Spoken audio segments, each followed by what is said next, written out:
بسم اللہ الرحمن الرحیم ان الحمد للہ والصلاة والسلام علی من لا نبی بعدہ اما بعد۔ عقیدہ ختم نبوت کے بارے میں حدیث نمبر 177 بیان کی جا رہی ہے۔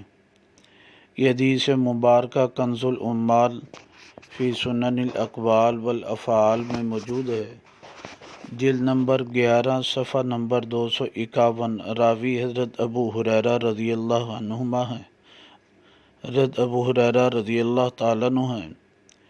الفاظ مبارکہ یہ ہیں کہ عرج بی الی السماء فما مررت بسماء، مایا کہ جب معراج کی رات مجھے آسمان پر لے جایا گیا، میں آسمان پر جہاں سے گزرتا تھا تو وہاں پر الا وجدت اسمی مکتوباً، میں وہاں پر اپنا نام لکھا ہوا پاتا تھا، محمد الرسول اللہ و ابو بکر صدیق خلفی، اور ابو بکر صدیق جو ہے میرے خلیفہ ہیں، میرا نائب ہے۔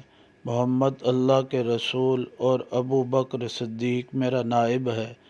اس سے یہ عقیدہ بلا فصل حضرت ابو بکر صدیق رضی اللہ تعالیٰ عنہ کی خلافت بھی معلوم ہو گئی، اور اس کے بعد یہ بھی معلوم ہو گیا کہ آپ علیہ الصلاۃ والسلام کے بعد خلیفہ تو آئیں گے لیکن کوئی پیغمبر نہ آئے گا، اور حضرت ابو صدیق رضی اللہ تعالیٰ عنہ جب وہ خلیفہ ہیں تو آپ کے بعد کسی نے پیغمبر نے نہیں آنا۔